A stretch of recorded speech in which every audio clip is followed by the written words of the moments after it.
saying like the accusations of Christmas is pagan, Easter is pagan, like that's not true. What about the accusations that like even the Jesus story was taken from other myths and other religions? I think like the Egyptian god Ra or something like that. Like what do you say about this?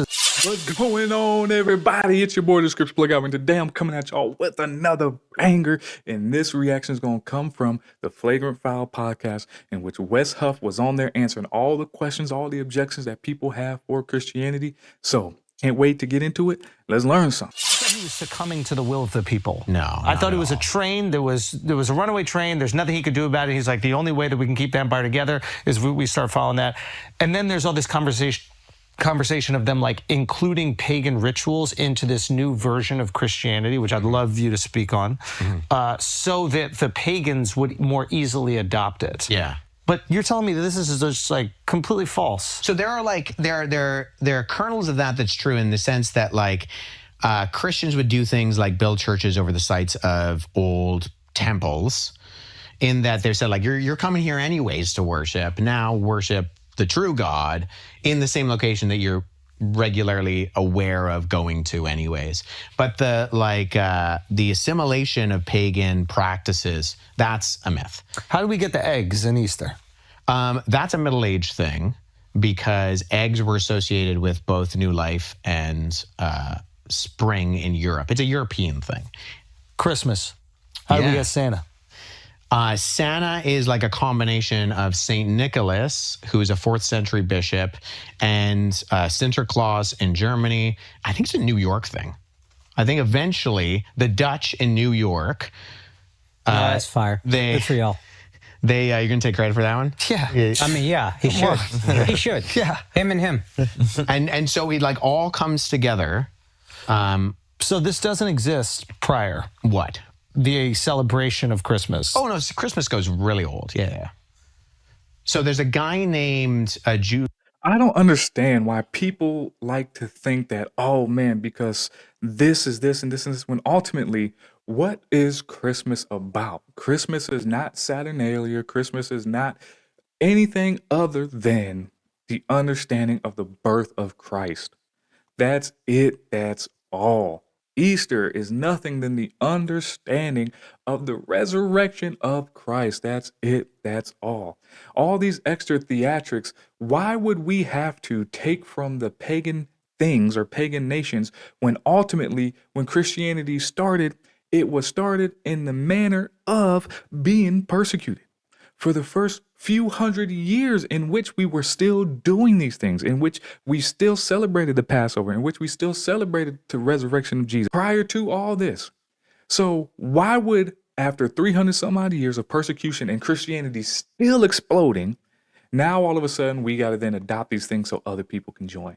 Absolutely not. That's never been the case. Like Brother Wes is talking about, most of these things come after the fact, and after the fact of just adding other things in different nations and areas. So, and how we celebrate over here on the West isn't how you would probably see an Orthodox or Catholic celebrate over in the East and anywhere over there. It just so happens that we're just a melting pot of messed up over here. That's all, man. That is all. Julius Africanus in the 2nd century, who's preoccupied with figuring out how old everything is, and how he gives us the date for the creation of the world, and then he like adds up. So part of what he's doing is he's a Christian, and he's like, when was Jesus born? So he looked at a bunch of different things, and he reckons that he's figured out when Jesus was like when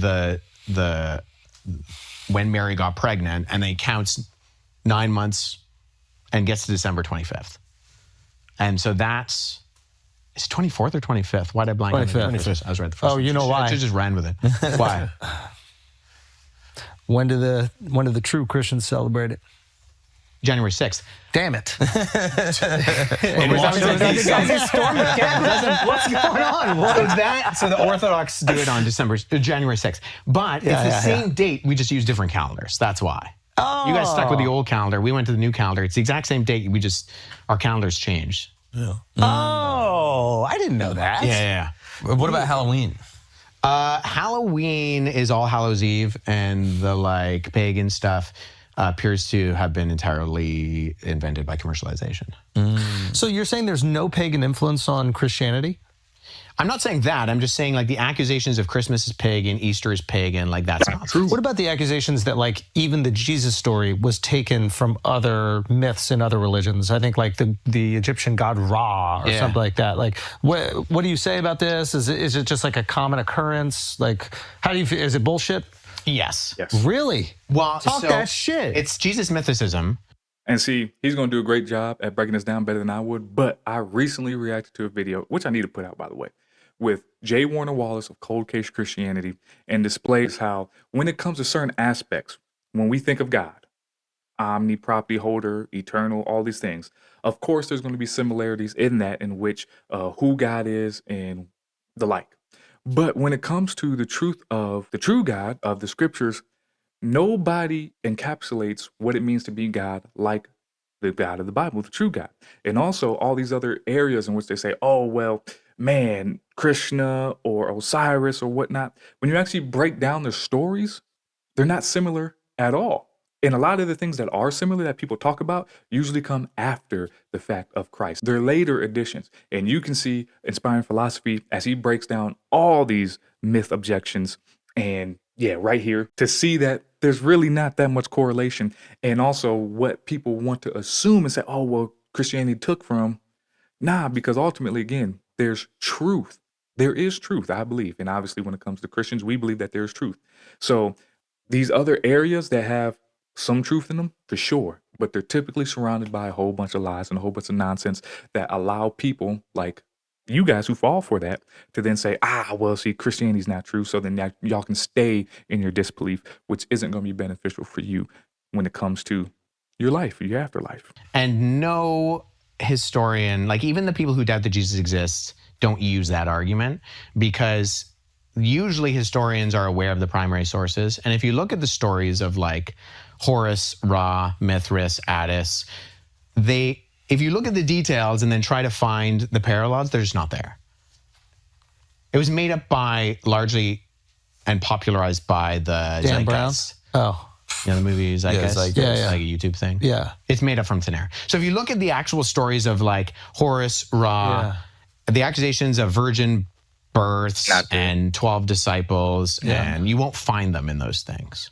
You won't. Really? And isn't there connectivity to some Indian? I think the story of baby Krishna, I think there's some connectivity in that. I think he was the king tried to kill him, like couldn't do it. So it's not that there aren't parallels that you can make. It's that like if you look at the actual core of the details. So there's a fallacy called the Texas sharpshooter fallacy, where it's this idea the Texan is shooting in the side of a barn and he then finds the closest cluster of shots and he paints a target around it, making himself look like a great shot, right? So if you want to find parallels, you can find them. And then you make the accusation afterwards. Yeah, so that makes sense. Let me see if I can give you an example. So John F. Kennedy and Abraham Lincoln were both, the presidencies were exactly 100 years apart.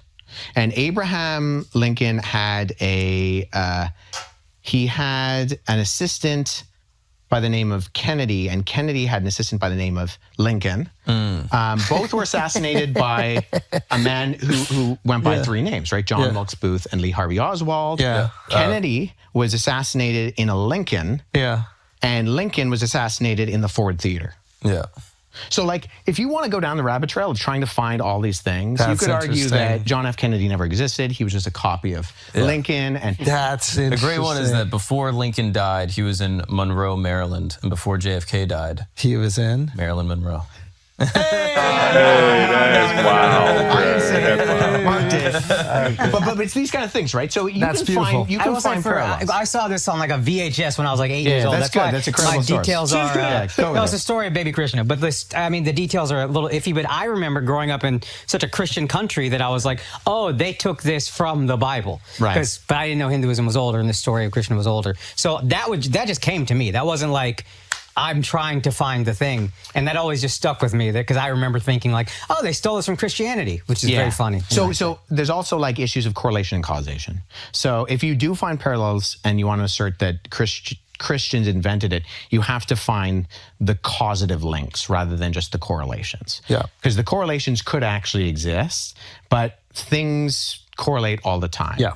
And the idea of an incarnation within Christianity is very different than the idea that you would find in something like Hinduism or even like miraculous births in the ancient world. Even when it comes to the view and understanding that we're not having to work towards anything when it comes to our salvation or trying to be better, that we can't. Whereas a lot of these other views of who God is, everybody has to work towards, like Buddhism and Hinduism, like you got to fight and claw and class and be the best version of you. Where when it comes to the view of Christianity, no, God comes down and puts on flesh for us because we can't be perfect.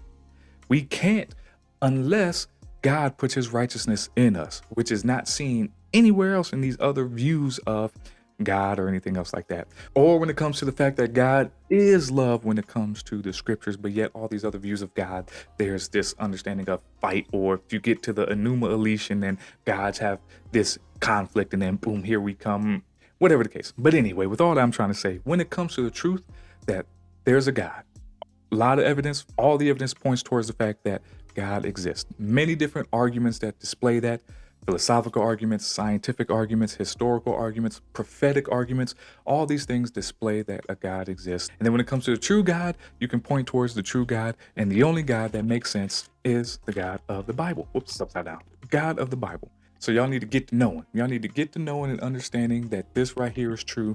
All these other places have some sort and some semblance of truth in them, but doesn't mean that they are, because the little bit of truth that they have is surrounded by a whole bunch of darkness. But this right here is nothing but light, because God is light, because Jesus is the true light that comes down, put on flesh for me and you, so that he takes the place of our sins, because he, being the perfect being, is the only one who could. The only one who could, man. So shout out to Wes Huff for doing his thing, making his rounds. Joe Rogan is in church now. He went to Flagrant Foul and talked with these brothers and hopefully started to spark some thoughts in their minds. God is doing wondrous things when it comes to Wes Huff and the rounds that he's making. And I just hope and pray that he continues on doing so and continues to reach these podcasts that are not Christian audience, that are actually more often probably atheist audiences or any type of audience really, and really start to then soften the hearts of these people to the truth. God is doing a wonderful thing in this man's life and helping him plant seeds. And that's what it's all about. With that being said, this is your boy, the Scripture Plug.Albert. I appreciate you watching up to this point. God bless you. I'm out.